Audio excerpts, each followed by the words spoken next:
हमारे चैनल को अवश्य सब्सक्राइब करें और नए अपडेट्स सबसे पहले पाने के लिए इस बेल बटन को दबाना न भूलें। य च मयो भवाय च नमः शंकराय च महेश्वराय च नमः शिवाय च शिवतराय च शिवाय नमः शिवलिंगाय नमः तन्मे मनः शिव संकल्पमस्तु।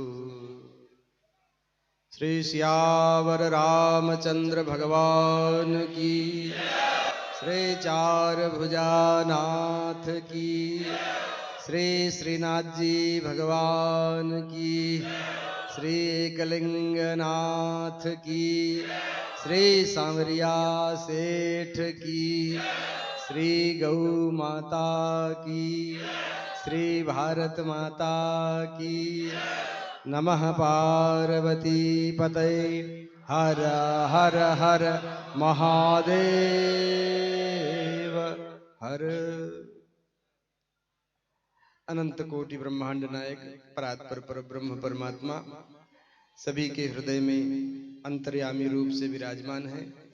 उनको स्मरण पूर्वक प्रणाम करता हूँ और इस धर्म सभा में विराजमान सभी धर्मनिष्ठ कर्तव्य परायण राष्ट्र भक्त भगवत भक्त गो भक्त सज्जनों सभी का हार्दिक अभिनंदन करता हूँ। सभी को सादर सप्रेम ओम नमो नारायण। सज्जनों, इस लोकतंत्र के उत्सव में सभी का स्वागत है और अनेक विचारधाराएं इस देश में हैं, अनेक राजनीतिक संगठन हैं और वो राजनीतिक संगठन और विचारधारा सभी को आपके मध्य में आने का अधिकार है और अपना मत रखने का अधिकार है। वो किस माध्यम से, किस विचारधारा के माध्यम से समाज की, राष्ट्र की उन्नति का स्वप्न देखते हैं, उनका अपना अधिकार है, देख सकते हैं, सब स्वतंत्र हैं। लेकिन ये भारत भूमि, ये मेवाड़ की धरती, हम इस समाज का किस प्रकार से उन्नति और विकास देखते हैं। विकास की बातें हो रही है, विकास विकास विकास सब चिल्ला रहे हैं, लेकिन विकास है क्या? विकास को सनातन धर्म की मर्यादा में रहकर उसको परिभाषित करना पड़ेगा। अगर विकास सनातन धर्म की मर्यादा में रहकर परिभाषित नहीं है तो वो विकास नहीं, विनाश होगा। समाज, हम कैसे समाज की कल्पना करते हैं, सुनना, सूत्रात्मक भाषा में मैं बोलूंगा। समाज कैसा हो? समाज सुशिक्षित हो, सुसंस्कृत हो, सुदृढ़ हो, समृद्ध हो, सेवापरायण हो, शोषण विनिर्मुक्त हो और पक्षपात विहीन हो। जिस शासन व्यवस्था में ये गुण होंगे वो शासन व्यवस्था निश्चित रूप से रामराज्य होगी। हमारे ऋषियों ने रामराज्य की कल्पना की है। सुशिक्षा और सुसंस्कार ये जीवन की प्रथम आवश्यकता है। अगर शिक्षा और संस्कार नहीं है तो वो समाज भले सड़कें बड़ी बड़ी बना ले, बिल्डिंगें बना ले, ईंट और कंक्रीट का जंगल इस समाज को बना दे, लेकिन वास्तव में जिनमें मानवीय मूल्य नहीं है, जिनमें संस्कार नहीं, मर्यादा नहीं, वो शिक्षा किस काम की? इससे तो हमारे अशिक्षित लोग ही बढ़िया हैं। आज तक जितने बड़े अपराध हुए हैं वो किसी बेपढ़े लिखे आदमी ने नहीं किए। एक भी कोई बड़ा घोटाला बताओ जो किसी निरक्षर व्यक्ति ने, कम पढ़े व्यक्ति ने किया हो। जितने बड़े बड़े अपराध, जितने बड़े बड़े घोटाले हुए हैं वो सब बहुत अच्छे पढ़े लिखे, आधुनिक शिक्षा से शिक्षित लोग, उन्होंने ये काले कारनामे किए। इसके पीछे कारण यही था कि शिक्षा तो थी, पर शिक्षा के साथ साथ दीक्षा नहीं थी। शिक्षा माने होता है बुद्धि के द्वारा अर्जित सामर्थ्य, कला, तकनीकी, भाषाओं का ज्ञान प्राप्त करना ही तो शिक्षा और क्या है। और कला, तकनीकी, भाषा का ज्ञान प्राप्त करके उस अर्जित सामर्थ्य का विनियोग कहां किया? समाज के विनाश में किया। तो सुशिक्षा हो, शिक्षा के साथ साथ संस्कार हो, फिर समाज समृद्ध सशक्त समाज हो। समाज निर्बल नहीं होना चाहिए। समाज की निर्बलता, क्योंकि भैया इस संसार में उसी को जीने का अधिकार है जो सबल है। निर्बल व्यक्ति क्षमा सोभती उस भुजंग को जिसके पास गरल है, उसको क्या जो दंतहीन, विषहीन और निर्बल है। तो समाज सशक्त बने। जब समाज सशक्त होगा तब हमारे राष्ट्र के ऊपर, हमारे समाज के ऊपर किसी की भी टेढ़ी दृष्टि नहीं हो सकती। टेढ़ी दृष्टि तभी होती है जब हम निर्बल होते हैं। हमारा समाज निर्बल नहीं है, सशक्त है, पर आपस में बटा हुआ है। बटा हुआ होने से शक्ति कमजोर पड़ गई है। इसलिए सभी सनातन धर्मावलंबियों से करबद्ध प्रार्थना है कि आप जाति में, समाज में, वर्ग में, मत में, मजहब में, इसमें न बट करके केवल सनातन धर्म की कल्पना कीजिए। अगर समाज संगठित है, जातियों वर्गों में बटा हुआ नहीं है, तो विश्व में कोई शक्ति है जो सनातन धर्म का मुकाबला कर सके? ये इनका दांव तभी लगता है जब हम आपस में बटे हुए होते हैं। अगड़े पिछड़े, ऊंचे नीचे, एससी एसटी ओबीसी, पता नहीं कितने वर्गों में, और ये राजनेता बांटने का प्रयास भी कर रहे हैं। तो इससे सावधान रहो। अगर समाज संगठित रहेगा तो समाज सुदृढ़ रहेगा, और सुदृढ़ समाज के ऊपर किसी की टेढ़ी दृष्टि हो नहीं सकती। संपन्नता, देश की आजादी के 75 वर्ष पूरे हो रहे हैं। आजादी का अमृत महोत्सव मनाया जा रहा है। कितनी बार सरकारें बनी इस नारे को लेकर के कि हम गरीबी हटाएंगे। क्या गरीबी हटी? बेचारे गरीब मर गए, गरीब के जीवन जीते जीते। हाँ, जिन्होंने नारा दिया था गरीबी हटाएंगे, उनकी गरीबी हट गई।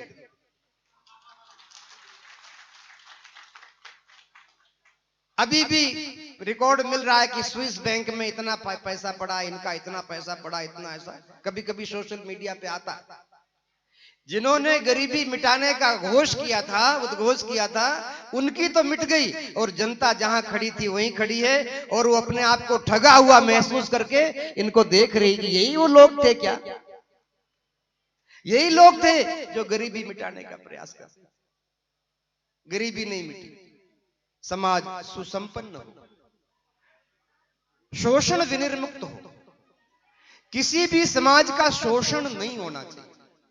प्रत्येक व्यक्ति को अपने अपने विकास का, अपने अधिकार के अनुसार अपने विकास के मार्गों को प्रशस्त करने का अधिकार है।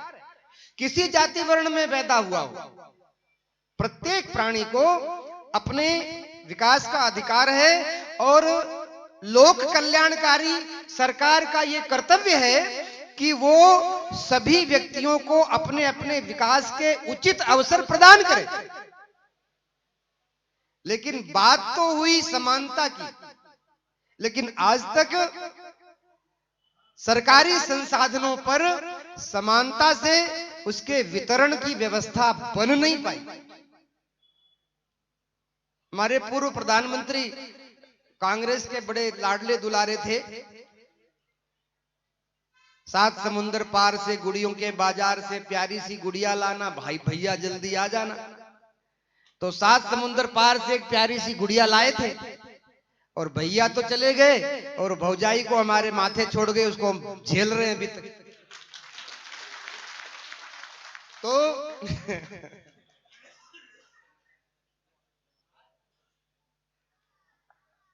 प्रधानमंत्री ने कहा था कि मैं रुपया भेजता हूं तो 20 पैसा पहुंचता है, 80 पैसा चलते चलते घिस जाता है,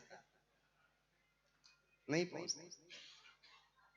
हमारे परम आदरणीय प्रधानमंत्री जी ने प्रत्येक व्यक्ति का बैंक में खाता खुलवा दिया। जो राशि केंद्र से आती है, कोई सचिव नहीं, कोई ग्राम सेवक नहीं, कोई अधिकारी नहीं, कोई पटवारी नहीं, सीधा उसके खाते में जमा होता है, भ्रष्टाचार मुक्त। समाज की जो वितरण प्रणाली रही उसमें दोष था, खोट थी, इस कारण ऐसी व्यवस्थाएं हुई। और पक्षपात विहीन, पक्षपात विहीन का मतलब होता है देश में अनेक जाति मजहब के लोग निवास करते हैं, कोई सिख है, कोई ईसाई है, कोई इस्लाम है, कोई हिंदू है, और हिंदुओं में भी अलग अलग संप्रदाय है। उन सभी संप्रदायों को संप्रदाय के आधार पर नहीं, मानवीय मूल्यों के आधार पर सबको बराबर अधिकार मिलना चाहिए। लेकिन ये सरकारें बहुसंख्यक हिंदू समाज की भावनाओं की उपेक्षा करके और एक समूह विशेष को संतुष्ट करने का प्रयास करती रही। इनको लगता है कि जैसे इस चुनाव रूपी महासागर को इन लोगों के वोट से ही नौका बना करके ये पार हो जाएंगे। लेकिन इन अल्पसंख्यकों के वोटों की बैतरणी से तुम ये चुनाव का समर पार नहीं कर सकते जब तक समग्र हिंदू समाज आपके साथ नहीं खड़ा होगा। हम साधु हैं, सनातन धर्म की बात करता हूं, और अगर उसके लिए कोई मुझे अपराधी माने तो ये अपराध मैं जीवन भर करता रहूंगा, इससे मुझे कोई रोक नहीं सकता। हम सब लोग यहां सजग जागरूक नागरिक बैठे हैं, और एक सजग और जागरूक नागरिक का यह कर्तव्य है कि आपको सस्ता चावल, सस्ता डीजल पेट्रोल और सस्ता आलू प्याज चाहिए कि एक सशक्त राष्ट्र चाहिए। इन आलू प्याज के चक्कर में और सस्ते राशन के जगह फ्री के राशन के चक्कर में क्या हम राष्ट्र को गिरवी रख सकते हैं इन नालायकों के हाथ में? सनातन धर्म की उन्नति का, राष्ट्र की सुरक्षा का, भारत की सीमाओं की सुरक्षा का और भारत की आंतरिक व्यवस्था शांति और सुचारू रूप से चलती रहे, इसके लिए जब हम राजनीतिक पार्टियों पर दृष्टि डालते हैं तो क्या कोई भी पार्टी ऐसी दिखाई देती है कि जो देश में आंतरिक शांति व्यवस्था कायम कर सके, भारत की सीमाओं की सुरक्षा कर सके और भारत के उस विश्व गुरु और सोने की चिड़िया भारत को विश्व की एक नंबर की अर्थव्यवस्था बनाने में क्या कोई और पार्टी अपनी भूमिका निभा सकती है? केवल और केवल मात्र भारतीय जनता पार्टी ही एक ऐसी पार्टी है जिसके हाथ में हम अपने देश को सौंप करके अपने भविष्य के लिए निश्चिंत हो सकते हैं। कहो भैया और क्यों नहीं, दूसरी पार्टियां क्यों नहीं? इसीलिए आप लोग गाड़ी चलाते हैं ना, 4 व्हीलर भी होता है और 2 व्हीलर भी होता है। तो 4 व्हीलर चलाते समय आगे भी देखना होता है और एक पीछे बीच में कांच लगा होता है तो पीछे भी दिखता है, साइड ग्लास में भी पीछे दिखता है। उन पीछे दिखने वाले दर्पण का क्या महत्व है? अगर पीछे ठीक से देखकर नहीं चलोगे तो दुर्घटना हो जाएगी। ओवरटेक करते समय, किसी को साइड देते समय आपको पीछे देखना आवश्यक होता है। उस साइड ग्लास का नाम है इतिहास। क्या नाम है? पीछे देखना। इन सभी पार्टियों के इतिहास को उठाकर देख लो, क्या इन्होंने कभी राष्ट्र की उन्नति और बहुसंख्यक हिंदू समाज की भावनाओं की कदर की है? धर्म सम्राट स्वामी करपात्री जी महाराज के नेतृत्व में गोरक्षा का आंदोलन 1966 में हुआ और प्रत्यक्षदर्शियों मेरे गुरुजी उस आंदोलन में सम्मिलित थे।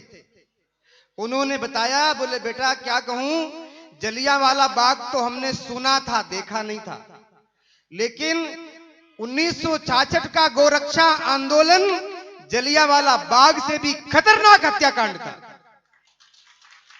निहत्थे साधु जय श्री राम जय जय श्री राम, जय श्री राम जय जय श्री राम का कीर्तन कर रहे थे और उन भगवान नाम का कीर्तन करते हुए साधुओं के ऊपर इस कांग्रेस सरकार, इंदिरा गांधी उसमें प्रधानमंत्री थी और उन्होंने साधुओं पर गोलियां चलवाई।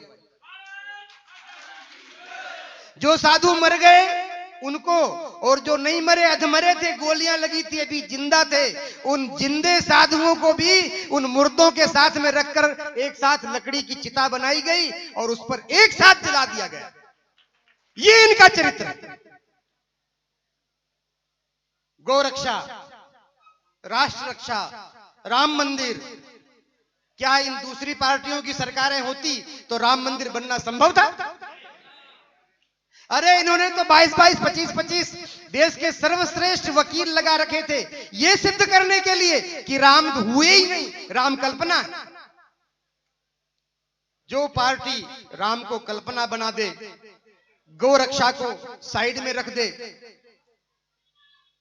भारत की हजारों हेक्टेयर भूमि प्लेट में सजा करके चीन को दे दे, कहते तिब्बत में तो कुछ होता ही नहीं, घास फूस नहीं उगती, किसी काम की भूमि नहीं है, वो हमारा मानसरोवर कैलाश चीन को दे दिया, नेहरू जी ने दिया। इन सब इतिहास को देख लेना, फिर निर्णय करना।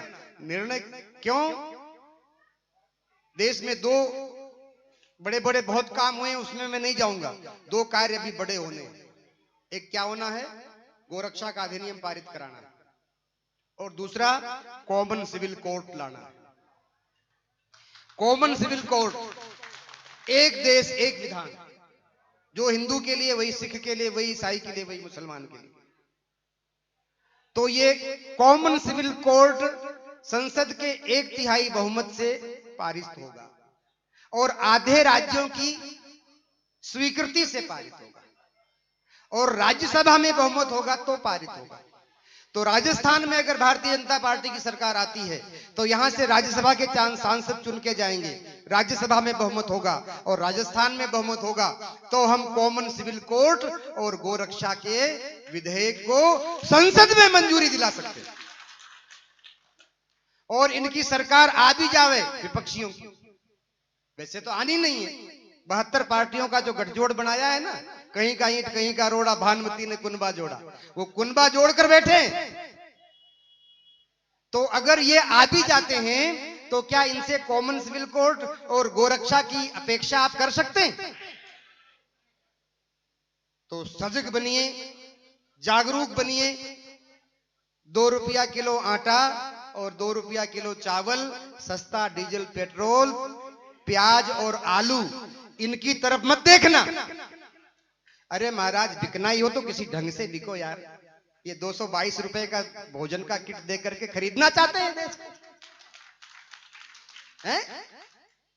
अरे बिकना ही हो तो बिको फिर ढंग से, हाँ मजा आवे बिकते भी, ऐसे बिको कि कोई खरीदार न मिले। 2-2 रुपए के लिए ये फ्री चावल, फ्री आटा, आलू प्याज की बातें करके बात समझ में न आती। सशक्त ये फ्री की रेवड़ी खाई पाकिस्तान में आज क्या दशा है, फ्री की रेवड़ी खाई श्रीलंका ने क्या दशा है, फ्री की रेवड़ी खाई म्यांमार ने क्या दशा है। आज देश विदेशियों के बंधक हैं, गिरवी पड़े हुए। एक सशक्त मजबूत राष्ट्र की कल्पना, आंतरिक और बाह्य दृष्टि से देश पूरे विश्व की महाशक्ति बने, इसके लिए एक ही मात्र पार्टी दिखाई देती है, वो है भारतीय जनता पार्टी। और भारतीय जनता पार्टी का हाथ मजबूत करने के लिए हम सबको भाई सुरेंद्र सिंह जी के साथ में कंधे से कंधा मिलाकर खड़ा रहना है। वोटिंग के दिन एक भी वोट छूटे नहीं, प्रत्येक वोट हमारे घर का, आसपास का, सबके सब जाकर के पोलिंग बूथ पर वोटिंग करो। और एक बात और मैं कह दूं, हमारे साधु जो रमताराम होते हैं ना, अड़िया खड़िया साधु, वो ट्रेन में चलते हैं तब टिकट नहीं लेते, बिना टिकट चले जाते हैं, बिना टिकट। कोई टीटी आता है टिकट तो कहते जय सिया राम, अच्छा है नहीं, जय सिया राम, टिकट नहीं है। तो साधु लोग तो बिना टिकट चलते थे, बात समझ में आ रही थी। अब तो नेता बिना टिकट ही चल पड़े।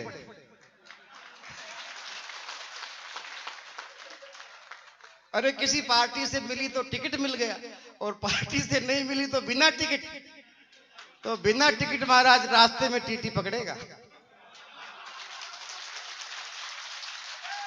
तो सावधान रहिए ऐसे बिना टिकट वालों से भी, और राष्ट्र और समाज के प्रति अपने कर्तव्य को सजगता से निभावें, यही आपसे अपेक्षा है। इतना कहकर अपनी वाणी को विराम देता हूं। धर्म की, अधर्म का, प्राणियों में विश्व का कल्याण हो। गौ माता की, भारत माता की, श्री एकलिंगनाथ की। नमः पार्वती पतये। हर हर हर महादेव।